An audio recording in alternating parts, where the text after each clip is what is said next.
അപ്പൊ ഇന്ന് നമ്മൾ സംസാരിക്കാൻ പോകുന്നത് സനാതനധർമ്മം നിത്യജീവിതത്തിൽ. അപ്പൊ എന്താണ് സനാതനധർമ്മം? സനാതനസ്യ ധർമ്മം സനാതനധർമ്മം കേട്ടിട്ടുണ്ടോ? അപ്പൊ എല്ലാവരും വിചാരിക്കും ഈ സനാതനധർമ്മം ആചരിക്കേണ്ടത് ഈ സന്യാസി വര്യന്മാരോ ഒക്കെ ആണെന്ന് നമ്മൾ ചിന്തിക്കാറുണ്ട്. പക്ഷേ നമ്മൾ എല്ലാവരും സനാതനധർമ്മത്തിന്റെ വക്താക്കളാണ്.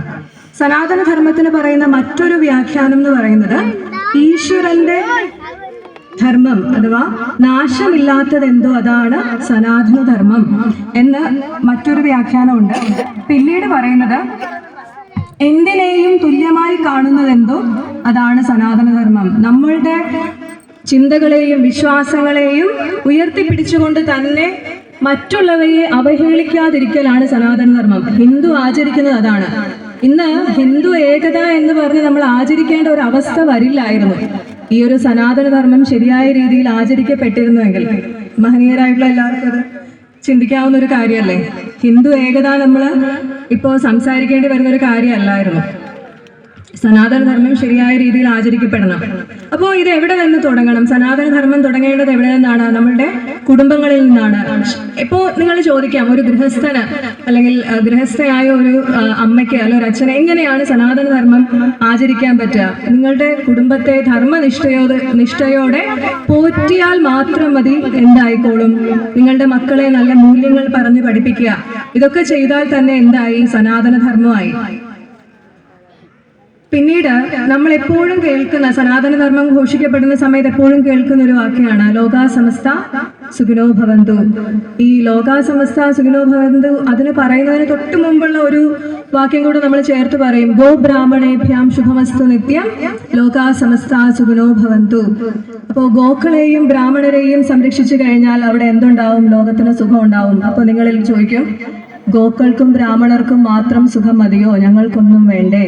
നമ്മൾ മനഃപൂർവ്വം മറന്നു കളയുന്ന അതിന് തൊട്ട് മുമ്പുള്ള ഒരു വചനമുണ്ട്, സ്വസ്തി പ്രജാഭ്യാം പരിപാലയന്താം ന്യായേണ മാർഗേണ മഹീം മഹീഷ ഗോ ബ്രാഹ്മണേഭ്യാം ശുഭമസ്തു നിത്യം ലോകാ സമസ്ത സുഖിനോ ഭവന്തു. അവിടെ എന്താ പറയുന്നത്? നീതിനിഷ്ഠമായ വഴിയിലൂടെ, ആ ഒരു മാർഗത്തിലൂടെ പ്രജകളെ എല്ലാം സംരക്ഷിക്കുകയും ഗോക്കളെയും ബ്രാഹ്മണരെയും സംരക്ഷിക്കുകയും ചെയ്തു കഴിഞ്ഞാൽ അവിടെ ലോകത്തിന് എന്തുണ്ടാവും? സമാധാനവും സുഖവും ഉണ്ടാകും. ഗോക്കളും ബ്രാഹ്മണന്മാരും എന്ന് പറയുന്നത് വാക്കിന്റെ അർത്ഥത്തിൽ മാത്രം എടുക്കാതിരിക്കുക. ഗോക്കൾ കൃഷിയെ സൂചിപ്പിക്കുന്നു. ബ്രാഹ്മണർ എന്ന് പറയുന്നത് വൈദിക ശ്രേഷ്ഠരെയും ശാസ്ത്രകാരന്മാരെയും സൂചിപ്പിക്കുന്നു.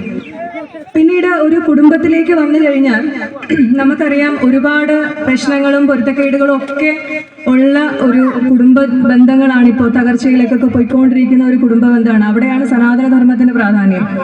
ഇപ്പോൾ എങ്ങനെയാണ് നമുക്കൊരു, നിങ്ങളുടെ കാഴ്ചപ്പാടിൽ ഏറ്റവും നല്ല കുടുംബമായിട്ട് ഹിന്ദുക്കൾ ഘോഷിക്കപ്പെടുന്ന ഏറ്റവും നല്ല കുടുംബം ശിവകുടുംബമാണ്. ഒന്നെടുത്ത് നോക്കി, അവിടെ പൊരുത്തക്കേടുകൾ മാത്രമേ ഉള്ളൂ അല്ലേ? ശിവഭഗവാന്റെ വാഹനം നന്ദികേശ്വരനാണ്. ദേവിയുടെ വാഹനം എന്താണ്? സിംഹവാഹിനിയാണ് ദേവി അല്ലെ? അവിടെയും തന്നെ പൊരുത്തക്കേടാണ്. ഒന്ന് സിംഹത്തിന്റെ ഭക്ഷണമാണ് എന്ത്? കാള. അവിടെ പൊരുത്തക്കേട് അവിടെ തുടങ്ങി. അടുത്തത് സുബ്രഹ്മണ്യ സ്വാമിയുടെ വാഹനം എന്താണ്? മയില്. എന്നാൽ ഭഗവാന്റെ കഴുത്തിൽ കിടക്കുന്ന കണ്ഠാഭരണം ആരാണ്? വാസുകിയാണ്. അവിടെയും പൊരുത്തക്കേടാണ്. മയിലിന്റെ ഭക്ഷണമാണ് ആര്? പാമ്പ്. മൂഷികൻ, നമ്മുടെ ഇത്രയും വലിപ്പമുള്ള ആ ഒരു ഗണപതി ഭഗവാനെ വഹിക്കുന്ന മൂഷികൻ, അദ്ദേഹത്തിന്റെ ആകാരമൊക്കെ വെച്ച് നോക്കിക്കഴിഞ്ഞാൽ എന്തുമാത്രം വ്യത്യാസമുണ്ട്.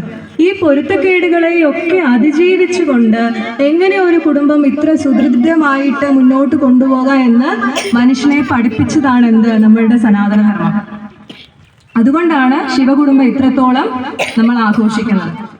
പിന്നീട് അടുത്ത ഒരു ദൈനംദിന ജീവിതത്തിൽ നമുക്ക് എങ്ങനെയാണ് സനാതനധർമ്മത്തിന്റെ ഏറ്റവും പ്രധാനപ്പെട്ട ഒരു കാര്യമാണ് യജ്ഞം, ദാനം, ധർമ്മം. ഇതെല്ലാം സനാതനധർമ്മത്തിന്റെ ഭാഗമാണ്.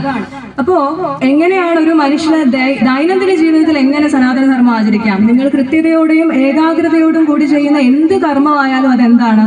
യജ്ഞമാണ്. അതൊരു ഹവിസ് അർപ്പിക്കുന്നത് മാത്രമല്ല യജ്ഞം. നിങ്ങൾ എന്ത് ഏകാഗ്രതയോടുകൂടി ചെയ്യുന്നോ, ധർമ്മനിഷ്ഠയോടുകൂടി ചെയ്യുന്നോ, അതൊക്കെയും എന്താണ്? യജ്ഞമാണ്. അത് സനാതനധർമ്മത്തിന്റെ ഭാഗമാണ്. അതുപോലെ വസുദൈവ കുടുംബകം, ലോകമേ തറവാട് എന്നൊരു സങ്കല്പം സനാതനധർമ്മത്തിൻ്റെതാണ്. ഈ ലോകത്തെ മുഴുവൻ ഇപ്പോ ഷിക്കാഗോയില് നമ്മളുടെ വിവേകാനന്ദ സ്വാമി പ്രസംഗിച്ചപ്പോൾ എങ്ങനെയാ തുടങ്ങിയത്? അമേരിക്കയിലെ എൻ്റെ പ്രിയപ്പെട്ട സഹോദരീ സഹോദരന്മാരെ, അതുവരെ ലേഡീസ് ആൻഡ് ജെന്റിൽമെൻ എന്ന് പറയുന്ന ആ ഒരു വാക്കുകൾ മാത്രം കേട്ട് പഴകിച്ച ഒരു ജനതയ്ക്ക് അതൊരു വലിയൊരു അത്ഭുതമായിരുന്നു. ഇങ്ങനെ അഭിസംബോധന ചെയ്യാമോ? അവിടെയാണ് നമ്മുടെ സനാതന ധർമ്മത്തെ ഉദ്ഘോഷിച്ച വ്യക്തിയാണ് ആര്? വിവേകാനന്ദ സ്വാമികൾ. പിന്നീട് എൻ്റെയൊക്കെ നാട്ടിലൊരു അടുത്തത് ഒരു കാര്യം പറയാനുള്ളത് എന്താണ്, നമ്മളുടെ ഇവിടൊക്കെ ഉണ്ടോ എന്ന് എനിക്കറിയില്ല. ഉറുമ്പോണം എന്ന് പറയുന്നൊരു സംവിധാനമുണ്ട്, കേട്ടിട്ടുണ്ടാവോ? ഉറുമ്പോണം. ഉറുമ്പുകൾക്ക് ഓണത്തിന്റെ അന്ന് ഉറുമ്പുകൾക്ക് അരിപ്പൊടി കൊണ്ട് കോലം ഇട്ട് കൊടുക്കും. എന്നിട്ട് പറയാം അതിലാരും ചവിട്ടരുത്. എൻ്റെ അമ്മൂമ്മയൊക്കെ പറഞ്ഞു കേട്ടിട്ടുണ്ട്, അതിലാരും ചവിട്ടരുത്, മറികടക്കരുതെന്നൊക്കെ പറയും. എന്നിട്ടേ നമ്മൾ ആഹാരം കഴിക്കാനിരിക്കും. സനാതന ധർമ്മത്തിന്റെ ഒരു ആചരണമാണത്. സഹജീവികൾക്കും ആഹാരം കൊടുത്ത് അവയുടെ വയറ് നിറഞ്ഞതിന് ശേഷം കേവലം എന്ന് നമ്മൾ കരുതുന്ന ഉറുമ്പിന് പോലും ആഹാരം കൊടുത്തതിന് ശേഷം മാത്രം നമ്മൾ ആഹരിക്കുന്ന ഒരു രീതി, അതും സനാതന ധർമ്മമാണ്. മറ്റൊരു കാര്യം, ഗംഗാ ആരതി നമ്മളെല്ലാവരും അറ്റ്ലീസ്റ്റ് പോയി കണ്ടിട്ടില്ലെങ്കിലും ടിവിയിലും യൂട്യൂബിലും ഒക്കെ കണ്ടിട്ടുണ്ടാവുമല്ലോ. ഗംഗാ ആരതിയിൽ നമ്മൾ കാണുന്ന ഒരു കാര്യം, ഗംഭീരമായിട്ട് ഗംഗാദേവിയെ പൂജിക്കുകയാണ്. അതിന്റെ തൊട്ടടുത്ത് തന്നെ എന്തു എരിയുന്നുണ്ട്? ചിതയും എരിയുന്നുണ്ട്. അവിടെ കാശി വിശ്വനാഥ സ്വാമി ക്ഷേത്രത്തിൽ, എൻ്റെ കേട്ടറിവ് സത്യമാണെങ്കിൽ, കാശി വിശ്വനാഥ സ്വാമി ക്ഷേത്രത്തില് അവസാനം ഭഗവാന് അഭിഷേകം ചെയ്യുന്നത് അവിടെ ഗംഗാ നദീ തീരത്ത് കത്തിത്തീരുന്ന അവസാനത്തെ ആ ചിതയിലെ ചാരമാണ്. എത്ര മഹത്തരമായിട്ടുള്ളൊരു കാര്യമാണെന്ന് വിചാരിക്കും. എത്രയും നശ്വരമായ ആ ഒരു ചാരത്തിന്റെ അല്ലെങ്കിൽ ആ ഒരു വിഭൂതി നമ്മൾ ശിരസിൽ ധരിക്കുന്നത് പോലും എന്താണ്? സനാതന ധർമ്മത്തിന്റെ ഭാഗമാണ്. ഇനി പ്രകൃതിയിലേക്ക് വന്നാൽ അവിടെയും നമുക്ക് കാണാം സനാതന ധർമ്മത്തിന്റെ പ്രഘോഷണം. ഞാൻ എൻ്റെ കാഴ്ചപ്പാടിൽ ഏറ്റവും നല്ലൊരു പ്രകൃതിവാദി എന്ന് ഞാൻ പറയാൻ ആഗ്രഹിക്കുന്നത് ശ്രീകൃഷ്ണ ഭഗവാനെയാണ്, പാർത്ഥസാരഥിയായ ശ്രീകൃഷ്ണ ഭഗവാനെയാണ്. ഏകദേശം 5000 വർഷങ്ങൾക്കിപ്പുറവും അദ്ദേഹത്തിന്റെ കാര്യം പ്രസക്തമാകുന്നത് ഇവിടെയാണ്. ആദ്യമായിട്ട് നമ്മളോട് പ്രകൃതി ശക്തികളെ ആരാധിക്കാൻ പറഞ്ഞ അദ്ദേഹമാണ്, അല്ലേ? ഗോവർദ്ധനോദ്ധാരണം, ഭഗവാന്റെ ഏറ്റവും ഒരു പ്രശസ്തമായ, നിങ്ങൾക്ക് എല്ലാവർക്കും പരിചയമുള്ള ഗോവർദ്ധനോദ്ധാരണത്തിൽ പറയുന്നത് എന്താണ്? നിങ്ങൾ മഴയ്ക്ക് വേണ്ടി ഇന്ദ്രനെ അല്ല പൂജിക്കേണ്ടത്, മറിച്ച് ആരെയാണ്? ഗോവർദ്ധന പർവ്വതത്തെയാണ് എന്ന് ആദ്യമായി പറഞ്ഞത് അദ്ദേഹമാണ്. അപ്പോൾ എൻ്റെ ഒരു സുഹൃത്ത് എന്നോട് ഇടയ്ക്ക് ഇങ്ങനെ വളരെ ഇതായിട്ട് തമാശ രീതിയിൽ ചോദിച്ചുവെങ്കിലും അതിൽ വളരെ ഒരു കുത്തലോടുകൂടി ചോദിച്ചൊരു കാര്യമുണ്ട്. നിങ്ങൾ ഹിന്ദുക്കൾക്ക് 33 കോടി ദേവതകളില്ലേ? അതിൽ അപ്പോൾ നിങ്ങൾക്ക് കൺഫ്യൂഷൻ ഉണ്ടാവില്ല. ഞങ്ങൾക്കൊക്കെ ഒരു ദൈവമല്ല ഉള്ളൂ, ഒന്നോ രണ്ടോ ദൈവങ്ങളൊക്കെ ഉള്ളൂ. നിങ്ങൾ ഈ 33 കോടി ദേവതകളിൽ നിങ്ങൾ ആരെ പൂജിക്കും? അപ്പോൾ നിങ്ങൾക്കൊരു സംശയം ഉണ്ടാവില്ല എന്നൊക്കെ എന്നോട് ചോദിച്ചിട്ടുണ്ട്. ഞാൻ പറഞ്ഞ മറുപടി, ഈ സൂര്യനും ചന്ദ്രനും ഉൾപ്പെടുന്ന നവഗ്രഹങ്ങളെ ഞങ്ങൾ പൂജിക്കുന്നുണ്ട്. ഈ വായുവും ആകാശവും ഉൾപ്പെടുന്ന പഞ്ചഭൂതങ്ങളെ ഞങ്ങൾ പൂജിക്കുന്നുണ്ട്. നിങ്ങളൊക്കെ ചിന്തിച്ചാൽ മനസ്സിലാവും, ഈ പ്രകൃതിയെ തന്നെ ആരാധിക്കാൻ നമ്മളെ പഠിപ്പിച്ച ധർമ്മമാണ് സനാതന ധർമ്മം. അപ്പോൾ അവിടെ ആ ഒരു എന്നും നമ്മൾ രാവിലെ എഴുന്നേൽക്കുമ്പോൾ ഭൂമി ദേവിയെ തൊട്ട് നമസ്കരിച്ചിട്ട് എഴുന്നേൽക്കുക. ഭൂമി ദേവിക്ക് അല്ലെങ്കിൽ ഭൂമിക്ക് ദൈവിക പരിവേഷം കൊടുക്കുന്നതിലൂടെ അതിനെ ഹനിക്കാൻ പാടില്ല എന്നൊരു സന്ദേശം കൂടിയാണ് കൊടുക്കുന്നത്. ഹിന്ദു ആചരിച്ചിട്ടുള്ള എല്ലാ കാര്യങ്ങളും, എല്ലാ അനുഷ്ഠാനങ്ങളുടെയും പിന്നിൽ ശാസ്ത്രീയമായിട്ടുള്ള ഒരു തത്വം കൂടി അതിൻ്റെ ഉള്ളിൽ നിർലീനമായിരിക്കുന്നു. ഇനി നിത്യജീവിതത്തിൽ കുറഞ്ഞ പക്ഷം നിത്യജീവിതത്തിൽ എല്ലാവരും ആചരിക്കേണ്ട സനാതനധർമ്മത്തിന് കുറച്ച് ഭാഗങ്ങളോട് പറഞ്ഞ് ഞാൻ നിർത്താം. ഒന്ന്, നാമജപം പതിവാക്കുക. എത്ര പേര് ചെയ്യുന്നുണ്ട് എന്ന് എനിക്കറിയില്ല. നാമജപം പതിവാക്കുക. വലിയ വലിയ മന്ത്രങ്ങളൊന്നും ചൊല്ലാനല്ല.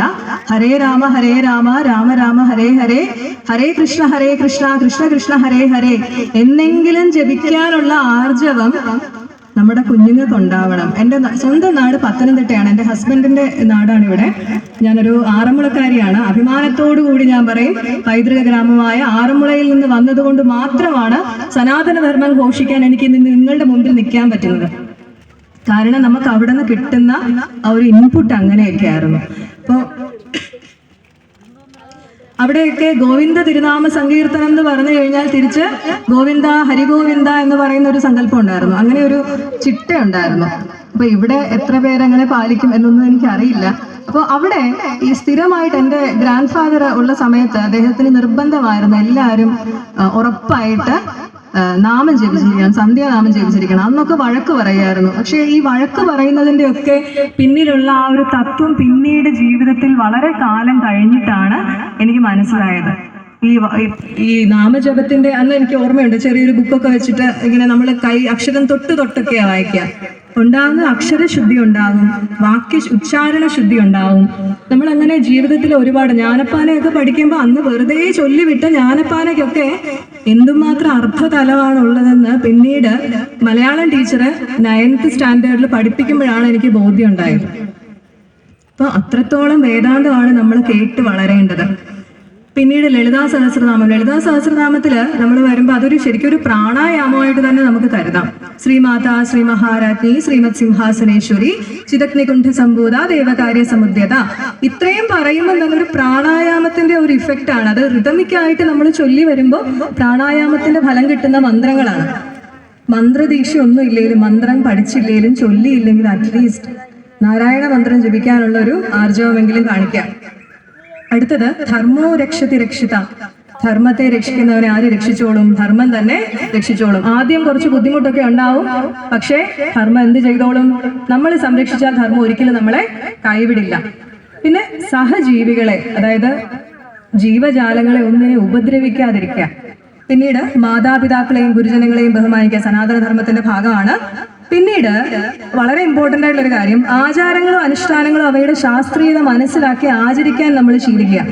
ഇപ്പോൾ ആദ്യമൊക്കെ ഇപ്പോൾ ഒരു ടീനേജ് പ്രായത്തിൽ നമുക്കറിയാം, ഞാൻ ഉൾപ്പെടെ ക്വസ്റ്റ്യൻ ചെയ്തിട്ടുണ്ട്, റിബലായിട്ട് നിന്ന് ക്വസ്റ്റ്യൻ ചെയ്തിട്ടുണ്ട്. ഈ ആർത്തവ സമയത്ത് എന്തുകൊണ്ടാണ് പെൺകുട്ടികളെ മാറ്റിയിരുത്തേണ്ടത്? ഇപ്പോൾ നമുക്കിങ്ങനെ തുറന്ന് സംസാരിക്കാൻ പറ്റുന്ന ഒരു കാര്യമാണല്ലോ അത്. അപ്പോൾ എന്തുകൊണ്ട് മാറ്റിയിരുത്തുന്നു? ശരിക്കും മാറ്റിയിരുത്തലല്ല, അതൊരു ചേർത്ത് പിടിക്കലാണെന്ന് പിന്നീടാണ്, വളരെ കാലം കഴിഞ്ഞിട്ടാണ് മനസ്സിലായത്. വളരെ ബുദ്ധിമുട്ടുള്ള, വളരെ അണുസംക്രമണം വളരെ കൂടുതലുള്ള ഒരു സമയമാണ് ഈ ആർത്തവ സമയം എന്ന് പറയുന്നത്. ആ സമയത്ത് ദേവാലയങ്ങൾ പോലെ വളരെയധികം ക്രൗഡുള്ള ഒരു പ്രദേശത്തേക്ക് കുട്ടി പോവാതിരിക്കുന്നത് തന്നെയാണ് നല്ലത്. ശരീരത്തിന് വിശ്രമം ആവശ്യമുള്ള സമയമാണ്. അപ്പോൾ ഈ സ്ത്രീകൾക്ക്, പ്രത്യേകിച്ച് ഈ ഹിന്ദു സമൂഹത്തിലെ സ്ത്രീകൾക്ക് പ്രത്യേകിച്ച് ഒരു ശാക്തീകരണത്തിന്റെ പോലും ആവശ്യമില്ല. കാരണം സ്ത്രീയെ ഭഗവതിയായിട്ട് കണ്ട് ആചരിച്ച ഒരു സംസ്കാരമാണ് നമുക്കുള്ളത്. അപ്പോൾ ഒരിക്കലും ഈ അനുഷ്ഠാനങ്ങളും ആചാരങ്ങളും ഒന്നും ഒഴിവാക്കി നിർത്തലല്ല, ചേർത്ത് പിടിക്കലാണെന്ന് മനസ്സിലാക്കുക. ഒരു ശാസ്ത്രീയത അറിഞ്ഞുകൊണ്ട് നമ്മൾ ആചരിക്കുക. അടുത്തത് സന്ധ്യാദീപം തെളിയിക്കുക. പണ്ടൊക്കെ നമ്മുടെ വീടുകളിലെ, ഇപ്പോഴാണ് പൂജാമുറിയൊക്കെ ആയത്, പണ്ടൊക്കെ നമ്മുടെ വീടുകളിൽ ഉമ്മരത്തിണ്ണയിലും വരാന്തയിലാണ് വെളിച്ചം വെക്കുക, അല്ലെ? മറ്റെല്ലാ മതങ്ങളും അകത്തിരുന്ന് പ്രാർത്ഥിക്കുമ്പോൾ നമ്മൾ എവിടെ ഇരുന്നാ പ്രാർത്ഥിക്കുന്നേ? വരാന്തയിൽ ഇരുന്നിട്ടാ പ്രാർത്ഥിക്കുന്നത്. എന്തുകൊണ്ടാ? നമുക്ക് മാത്രം വെളിച്ചം കിട്ടിയാൽ മതി എന്നുള്ള നിസ്സംഗത നമ്മൾ കാണിച്ചോ? ഇല്ല. ഹിന്ദുവിന്റെ ചിന്ത എന്തായിരുന്നു? അകത്ത് വെളിച്ചം കിട്ടണം, അതേപോലെ തന്നെ എവിടേക്കും വെളിച്ചം കിട്ടണം, പുറത്തേക്കും വെളിച്ചം കിട്ടണം. അതുകൊണ്ടാണ് ഉമ്മരപ്പടിയില അല്ലെ അവിടെ ആ ഒരു വരാന്തയിൽ വെച്ചിട്ട് നമ്മൾ വിളക്ക് കത്തിക്കുന്നത്. സന്ധ്യാദീപം ദിനവും കത്തിക്കാൻ ശ്രമിക്കുക. പിന്നെ അവസാനം എഴുത്തച്ഛൻ പറഞ്ഞ ഒരു കാര്യം കൂടെ ഓർമ്മിപ്പിച്ചുകൊണ്ട് ഞാൻ നിർത്തുകയാണ്. നിങ്ങൾ ഭാഗവതം എന്നൊക്കെ കേൾക്കുമ്പോൾ നമുക്ക് ഒരുപാട് വലുതായിട്ടും ഒക്കെ നമുക്ക് തോന്നും. പക്ഷേ ഈ ഭാഗവതം പൂർണ്ണമായിട്ടും വായിക്കാൻ പറ്റിയില്ലെങ്കിലും പണ്ടൊക്കെ ഇപ്പം കിട്ടുന്നുണ്ടോ എന്ന് എനിക്കറിയില്ല. ഹരിനാമ കീർത്തനം പുസ്തകത്തിന്റെ കൂടെ തന്നെ ഭാഗവത കീർത്തനം എന്ന് പറഞ്ഞിട്ടൊരു പുസ്തകം കൂടെ കിട്ടും. അതിൽ 1-ാം പാദം, 2-ാം പാദം, 3-ാം പാദം, 4-ാം പാദം എന്നൊക്കെ പറഞ്ഞിട്ടുണ്ട്. അപ്പൊ അത് അറ്റ്ലീസ്റ്റ് അതെങ്കിലും, ആ കീർത്തനങ്ങളെങ്കിലും, കല്യാണമാർന്ന ഹരിലീലാമൃതം എന്നൊക്കെ പറഞ്ഞ ആ ഒരു കീർത്തനങ്ങളെങ്കിലും ചൊല്ലി ശീലിക്കുക. നമ്മുടെ കുഞ്ഞുങ്ങളെയൊക്കെ അതൊക്കെ ചൊല്ലി പഠിപ്പിക്കുക. പൂർണ്ണമായിട്ടും വേദാന്തമാണ് അതിൽ പറയുന്നത്. പിന്നീട് ഒരു കാര്യം കൂടെ പറഞ്ഞോട്ടെ, ഒന്നും പറ്റിയില്ലെങ്കിൽ നാരായണ നാമം ജപിക്കാനുള്ളൊരു മനസ്സെങ്കിലും നിങ്ങൾ കാണിക്കുക. അതായത് എഴുത്തച്ഛൻ പറയുന്നത്, യാതൊന്നു കണ്ടതതു നാരായണ പ്രതിമ, യാതൊന്നു കേട്ടതു നാരായണ ശ്രുതികൾ, യാതൊന്നു ചെയ്തതതു നാരായണാർച്ചനകൾ, യാതൊന്നതൊക്കെ ഹരി